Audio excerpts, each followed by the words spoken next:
Hi students, myself Manisha Nagarguje, Karad, class 11, subject biology, chapter 1st living word. Today we are going to study about the basic principle of life, herbarium, botanical gardens, museum, zoological park and biodiversity parks. So students, all we know that the planet Earth is made up of a biotic and abiotic components. The biotic components are obviously the living beings present around us. So students, the question is, why do we call them living? And how do they differ from non-living? So, we see the first component, that is the basic principle of life.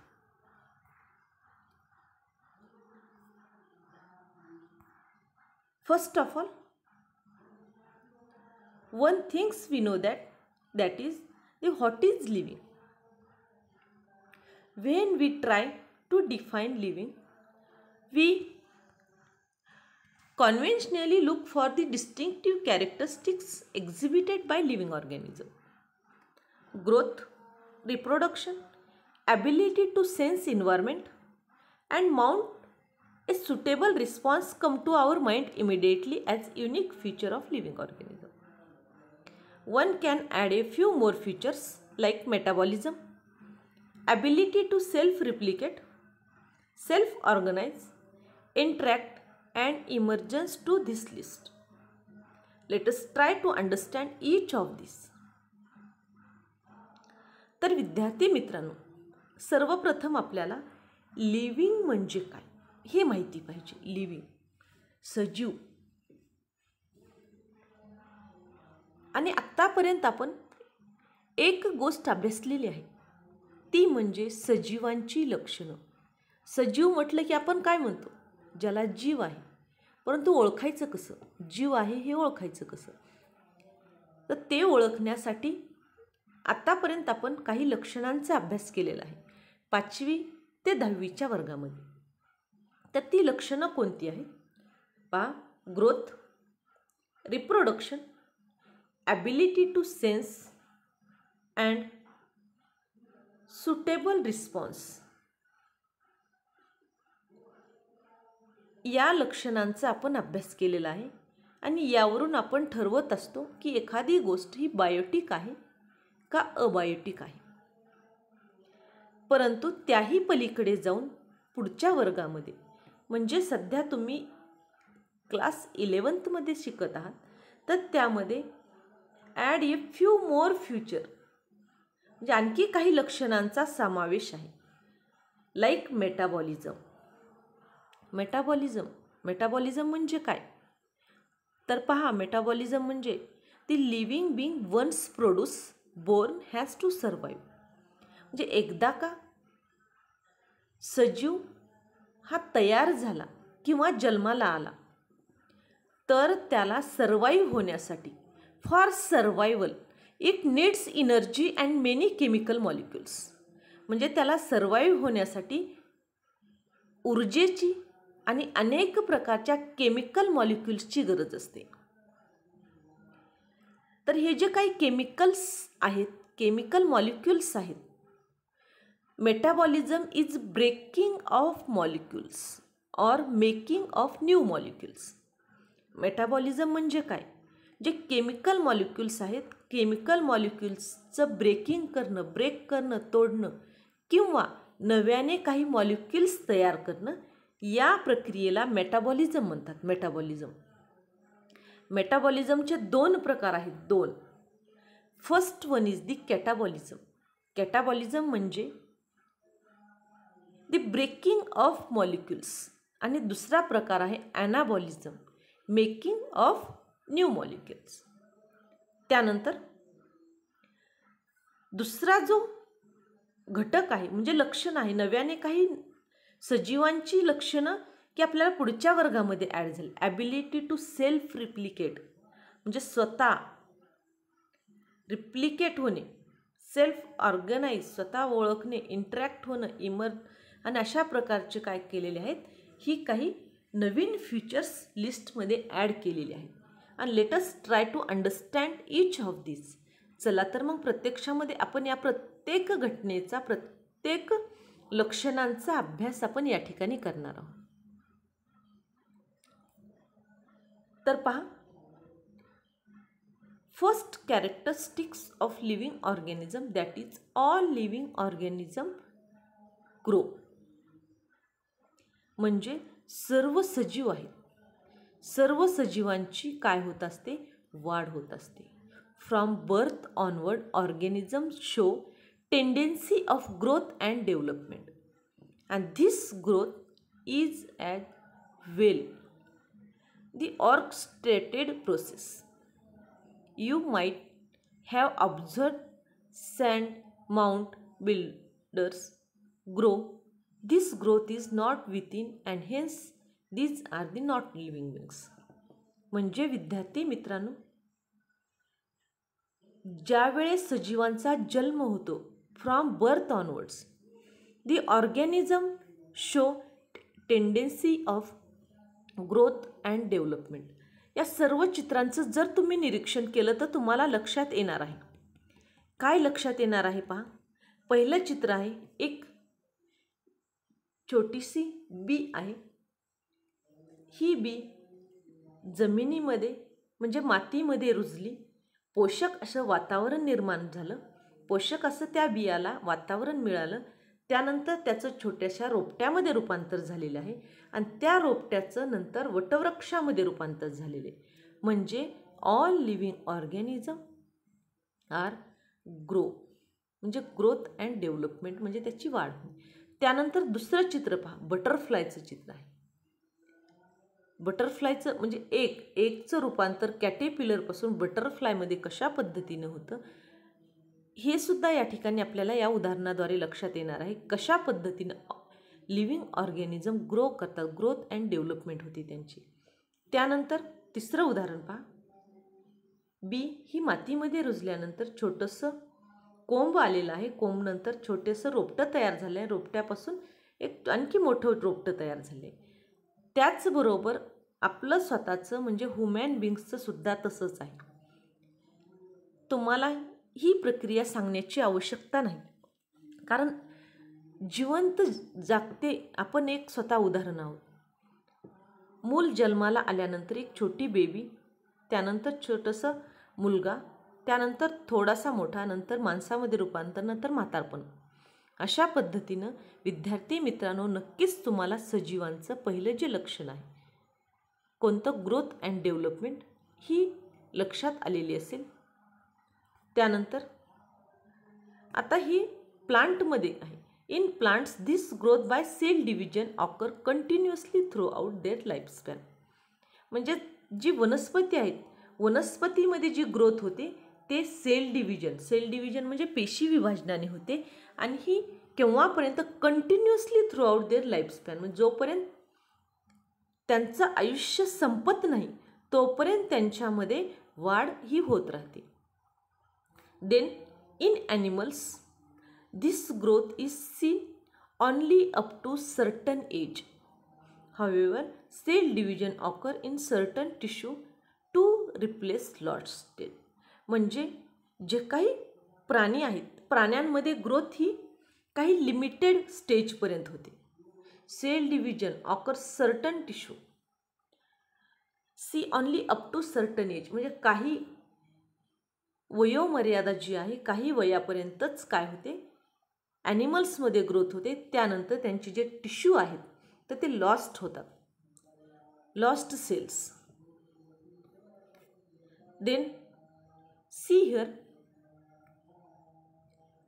second characteristics of living organism, that is reproduction. Likewise is a characteristics of living organism. In multicellular organism, reproduce refer to the reproduction of progeny processing feature more or less similar to those of parents. Invariably and implicitly, we refer to sexual reproduction. Organism reproduced by asexual means also. म्हणजे विद्यार्थी मित्रांनो, सजीवांचं आणखीन एक लक्षण आहे प्रजनन. In multicellular organism म्हणजे जे बहुपेशी सजीव आहे, या बहुपेशी सजीवामध्ये more or less similar to those of parents, म्हणजे जे काही नवीन ऑफस्प्रिंग तयार होणारे, जे काही स्वतः सारखाच एक सजीव आपण स्वतः निर्माण करणार आहोत, स्वतःसारखाचे एक जीव निर्माण करणार आहोत, ते जीव एकतर खूप प्रमाणामध्ये सिमिलर असू शकतो किंवा खूप कमी प्रमाणामध्ये तो पॅरेंट्सशी काय असू शकतो, सिमिलर असू शकतो. Life has continue, hence the organism try to produce a young one like itself. It is possible through reproduction, asexual or sexual. This ensures the continuity of race. Then students, fungi multiply and spread easily due to the millions of asexual spore they produce. म्हणजे जे काही कवके आहेत, कवकांचं reproduction, प्रजनन हे कशा पद्धतीने होतं, तर त्यामध्ये असंख्य स्पोर्स असतात आणि त्या स्पोर्सपासून ते स्पोर्स स्प्रेड झाल्यानंतर फंजाय याची ग्रोथ होते. चित्रामध्ये पाहिल्यानंतर तुम्हाला लक्षात येईल. पहा, fungi multiplies and spread easily due to the millions of asexual spores and then they produce. Then see here, in lower organism like yeast and hydra we observe budding. म्हणजे जे काही लोअर ऑर्गॅनिझम्स आहे, east आहे, hydra आहे, यांचं जे प्रजनन आहे ते बडिंगद्वारे होते, म्हणजे असेक्शुअल रिप्रोडक्शन आहे यांच्यामध्ये. हे सर्व घटक आपण इयत्ता 10वीच्या वर्गामध्ये पाहिलेले आहे. Then in planaria we observe true regeneration, that is fragmentation. Organism regenerate the lost part of its body and become a new organism. म्हणजे जे प्लॅनेरिया आहे, प्लॅनेरियामध्ये पहा, एका बॉडीचे जर वेगवेगळे फ्रॅगमेंट झाले, वेगवेगळ्या तुकड्यामध्ये त्यांचं विभाजन झालं, तर प्रत्येक तुकड्यापासून काय होते, lost part of its body and become a new organism. म्हणजे जे काही लॉस्ट पार्ट झालेला आहे, जे काही शिल्लक पार्ट आहे, त्या शिल्लक पार्टपासून पूर्ण बॉडी ही तयार होते. हे प्लॅनेरिया म्हणजे फ्लॅटफॉर्ममधलं असणारं रिप्रोडक्शन आहे. And another characteristics of life that is metabolism. म्हणजे आपण पाहितलेलंच आहे मेटाबॉलिझम म्हणजे काय. मेटाबॉलिझम म्हणजे जे काही आपल्या शरीरामध्ये केमिकल मॉलिक्युल्स आहेत त्यांचं एक तर ब्रेकिंग होणे किंवा नव्याने ते तयार करणे. आता यानंतर एक प्रश्न आहे, कॅन यू रिकॉल, म्हणजे तुम्हाला काही आठवतंय का? पहा, what is the difference between living और नॉन लिव्हिंग थिंग्स. म्हणजे आत्ता काही आपण जी काही लक्षणं पाहिलेली आहे ती फक्त सजीवांच्या बाबतीत लक्षणं पाहिलेली आहे.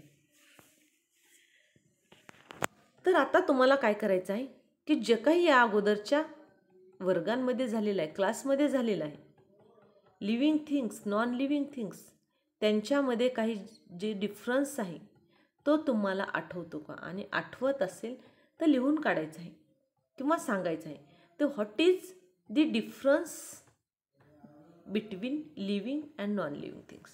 To see here students, the difference between living things and non-living things. Living things they possible life.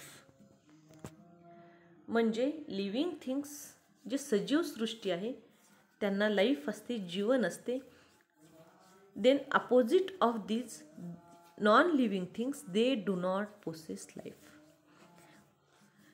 म्हणजे नॉन लिव्हिंग थिंग्स हे निर्जीव असतात. म्हणजे थोडक्यात लिव्हिंग थिंग्स हे सजीव असतात, नॉन लिव्हिंग थिंग्स हे निर्जीव असतात. The second difference that is the living things are capable of giving birth to their young ones. म्हणजे सजीवांमध्ये अशी कॅपॅसिटी असते की ते स्वतःच्या पिल्लांना किंवा स्वतःसारखाच नवीन जीव तयार करतात किंवा स्वतःच्या पिल्लांना जन्म देतात. But non living things do not reproduce. म्हणजे पुनर्निर्मिती किंवा पुण्याने निर्मिती होत नाही नॉन लिव्हिंग थिंग्सची, निर्जीवची. Living things for survival. Living things depend on water, air and food. जी सजीव आहेत, सजीव हे सर्वाईव्ह होतात, सर्वायवल म्हणजे जगतात. पण जगण्यासाठी त्यांना ते कशावर डिपेंड असतात? तर वॉटर, एअर अँड फूड, पाणी, हवा आणि अन्न. परंतु निर्जीवांना या गोष्टींची गरज नसते. Non living things have no such requirements. Then living things metabolic reaction constantly occur in on living things. म्हणजे यांच्यामध्ये जे काही मेटाबॉलिक ॲक्टिव्हिटी आहेत ह्या कॉन्स्टंटली चालू राहतात. But there are no metabolic reaction in non living things. Then living organism undergo growth and development. म्हणजे सजीवांचा वाढ आणि विकास होतो. But non living things do not grow or develop. निर्जीव यांची वाढ होत नाही किंवा त्यांचा विकास होत नाही. Then they have life span and are not immortal. म्हणजे they have a life span म्हणजे ठराविक काही कालावधीपर्यंतच सजीव हे जिवंत राहू शकतात. परंतु निर्जीवांच्या बाबतीत तसं नाही. Non living things they have no life span. Then living things move from one place to another. जे काही सजीव आहेत हे स्वतःची हालचाल करू शकतात, एका जागेवरून दुसऱ्या जागेवर जाऊ शकतात. But non living things cannot move themself. म्हणजे स्वतःहून नॉन लिव्हिंग थिंग्स हे कसल्याही प्रकारे जागा बदलत नाहीत. त्यासाठी जर नॉन लिव्हिंग थिंग्स निर्जीव वस्तूंना हलवायचे असेल तर सजीवांची आवश्यकता असते. The living things, they respire and exchange of gases take place in their cells.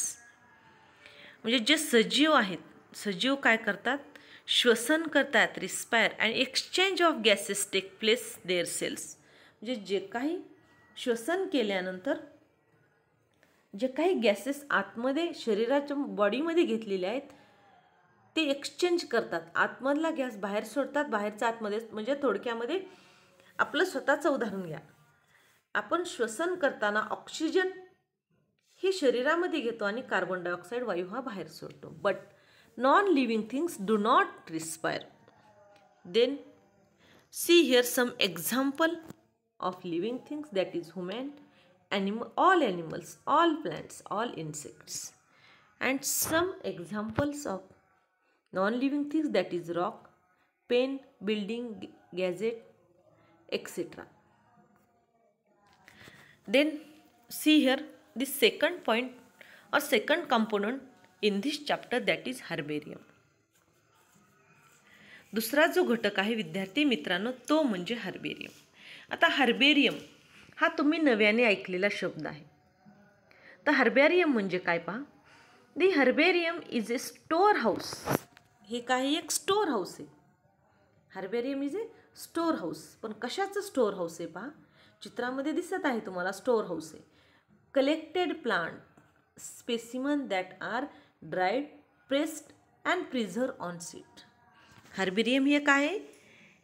प्लांटचं collection आहे. परंतु कसल्या प्लांटचं कलेक्शन? की जे प्लांट्स आपण वाळवलेले आहेत, वाळवून प्रेस केलेले आहेत, प्रिझर्व केलेले आहेत, ते एका शीटवर पहा आकृतीमध्ये दिसत आहे. बहुतेक मुलांनी इयत्ता 10वीच्या वर्गामध्ये सुद्धा हा प्रोजेक्ट केलेला आहे.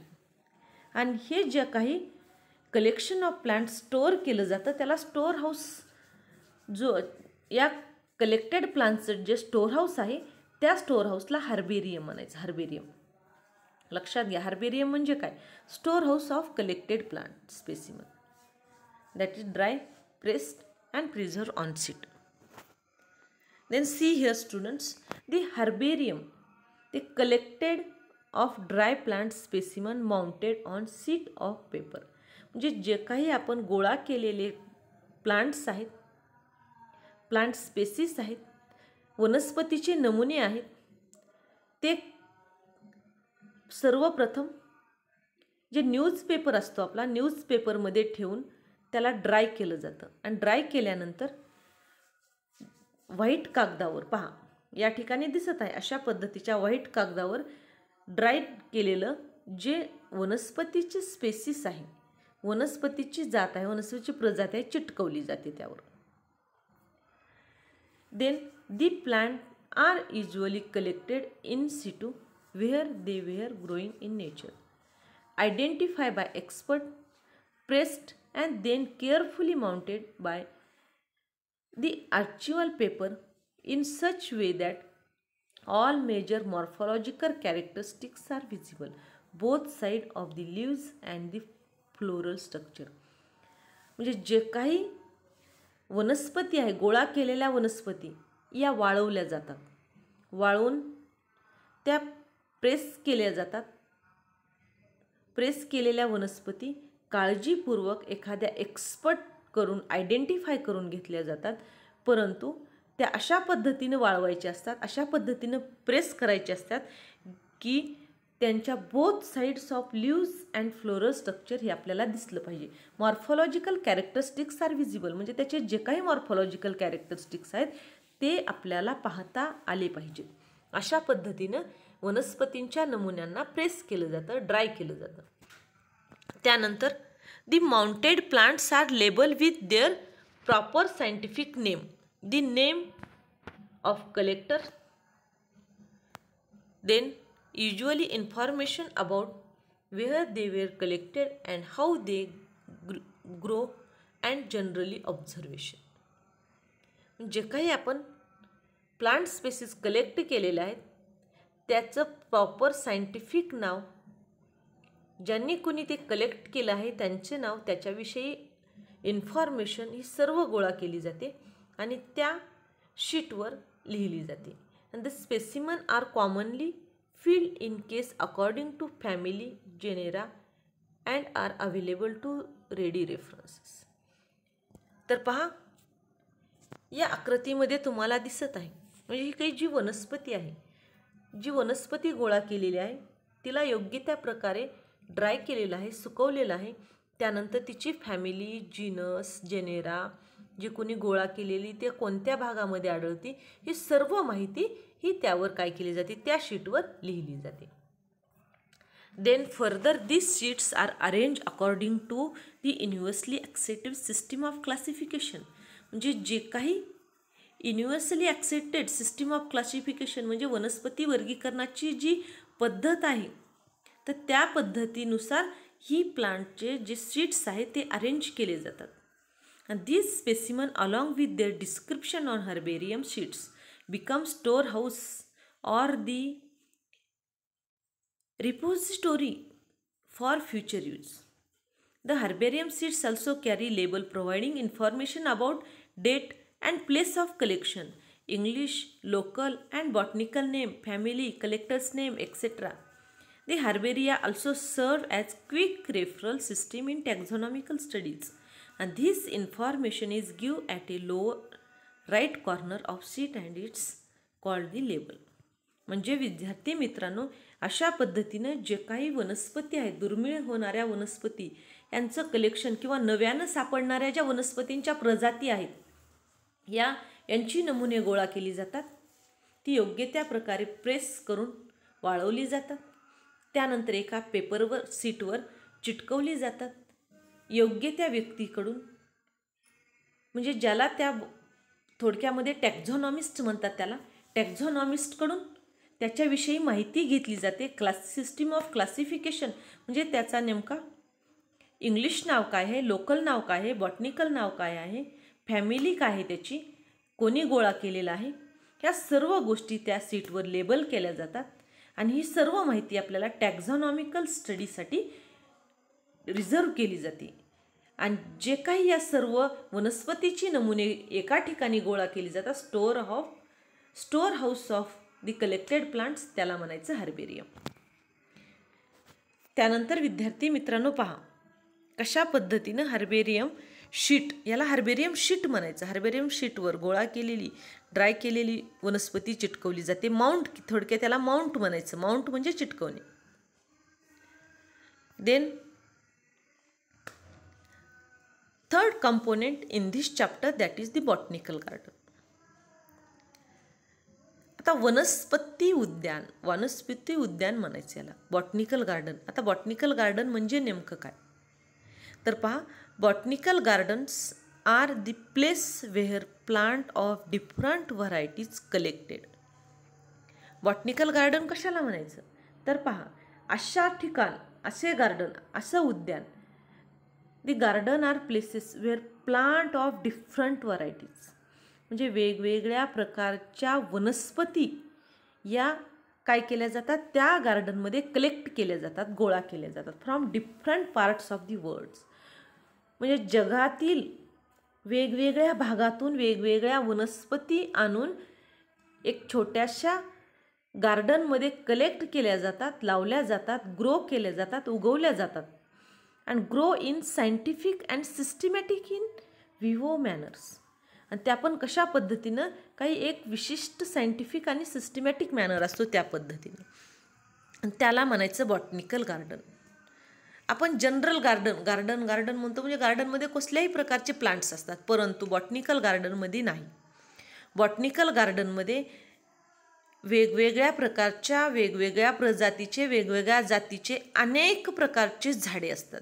आणि ही झाडे कुठून कलेक्ट केली जातात तर different parts of the world, म्हणजे जगाच्या कानाकोपऱ्यातून गोळा केलेल्या वनस्पती ह्या त्या बॉटनिकल गार्डन्समध्ये असतात. परंतु त्याही कशा, scientific and systematic manner. Plants are label, आणि त्यानंतर प्रत्येक झाडाला एक लेबल केली जाते, नाव दिलं जातं. लोकल नाव, इंग्लिश नाव, सायंटिफिक नाव, त्याची फॅमिली, त्याचा जेनेरा, त्याची स्पेसिस, सर्व. आणि the label board show scientific as well as common name of the plants. हे पहा, इथं दाखवलेलं आहे banyan tree, great banyan tree, म्हणजे खूप मोठं जे वडाचं झाड आहे, तर त्या वडाच्या झाडाविषयी माहिती लिहिलेली आहे. अशा पद्धतीनं लेबल केलं जातं. Label board show scientific as well as common, म्हणजे शास्त्रीय नाव, वैज्ञानिक नाव, आणि कॉमन नाव म्हणजे सामान्य आपल्या भाषेमध्ये आपण जे काही नाव लिहितो, तर अशा पद्धतीचं जे काय असतं बॉटनिकल गार्डन्स असतं. तर त्यानंतर पहा, ए botanical gardens or the botanic garden is a garden dedicate to the collection, cultivation, preservation and display of a wide range of plants labeled with their botanical names. It may contain specialist plant collection such as a cacti, succulent plants, herb gardens, plants particular part of the world, and so they may be the greenhouse, shade house, again with special collections such as tropical plants, alpine plants, other exotic plants. Visitors survive the botanical garden might including tours, educational display, art exhibition, book rooms, open air, the theatrical and musical performance and other entertainments. म्हणजे botanical garden हे कशा पद्धतीचं पाहिजे तर हे या ठिकाणी सांगितलेलं आहे. तर बॉटनिकल गार्डनमध्ये कलेक्शन पाहिजे, कल्टिवेशन पाहिजे, प्रिझर्वेशन पाहिजे, त्याचबरोबर प्रत्येक प्लांटला लेबल केलेली हवी बॉटनिकल नावासहित. त्याच्यामध्ये कॅक्टीचं कलेक्शन पाहिजे, सकुलन प्लांट्सचं, हर्ब गार्डनचं. तर पहा, हे जे काही आहे निळ्या अक्षरामध्ये जे काही प्लांट्स दाखवलेले आहेत, greenhouse, shade house, tropical plants, alpine plants, exotic plants कसे असतात तर हे पहा या ठिकाणी दिसत आहे. Cacti, succulent plants, herbal garden, greenhouse, exotic plants, असे सर्व प्रकारचे प्लांट्स, आणि त्याचं कलेक्शन एकाच ठिकाणी असणं म्हणजे त्याला म्हणायचं बॉटनिकल गार्डन.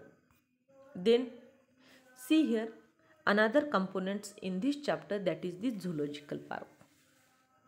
थोडक्यामध्ये याला म्हणायचं प्राणी संग्रहालय.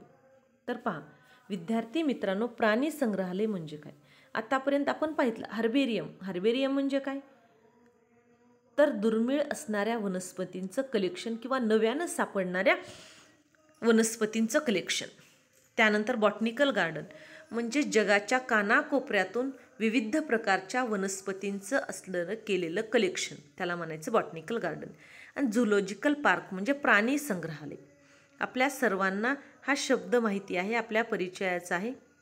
तर हे जे काही चित्र दिसत आहे तुम्हाला, हे प्राणी संग्रहालय आहे नगर परिषद इंदोरचं जे नगर परिषद आहे त्या ठिकाणी असणारं प्राणी संग्रहालय.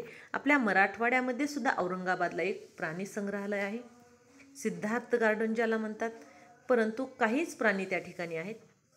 आता नेमकं झुलॉजिकल पार्क म्हणजे काय? झू म्हणजे प्राणी, झुलॉजिकल पार्क म्हणजे प्राणी संग्रहालय. Zoological park generally non zoo, आपण झू सुद्धा म्हणतो, is place of interest for common man. आणि कॉमन मॅन म्हणजे प्रत्येक व्यक्तीला आपल्याला खूप इंटरेस्ट असतो प्राणी संग्रहालय पाहण्यासाठी. In a zoo wild animals are kept in the captivity. म्हणजे या ठिकाणी वाईल्ड ॲनिमल्ससुद्धा ठेवलेले जातात. They are protected and care is taken to provide condition similar to their natural habitat. In zoo naturalist can study food habits and behaviours of animals. म्हणजे प्राणी संग्रहालयामध्ये जे काही प्राणी ठेवले जातात, तर जे नॅचरलिस्ट आहेत ते त्यांच्या फूड हॅबिट, त्यांचं बिहेवियर कसं आहे त्यावर त्यांचा अभ्यास चालू असतो. Flora manual, monographs, catalogues are some other tools of maintaining biodiversity records. Flora is the plant life occurring in a particular area on time. A monograph describe any one selected biological group where manual provide information keys about identification of species found in particular areas. तर पहा, अशा प्रकारचे विविध प्राणी हे वेगवेगळ्या प्राणी संग्रहालयामध्ये ठेवले जातात. गेंडा आपल्याला माहिती आहे, गेंड्याचं प्राणी संग्रहालय कुठे आहे? तर आसाममध्ये आहे. वाघ चंद्रपूरकडे आहेत. हत्ती, पाण्यात राहणारा हे जे काही प्राणी आहे, असे अनेक प्रकारचे प्राणी हे प्राणी संग्रहालयामध्ये ठेवले जातात. त्यानंतर बायोडायव्हर्सिटी पार्क्स. आता बायोडायव्हर्सिटी पार्क म्हणजे काय पहा, उडान जैवविविधता उद्यान, जैवविविधता, बायोडायव्हर्सिटी डिफरंट.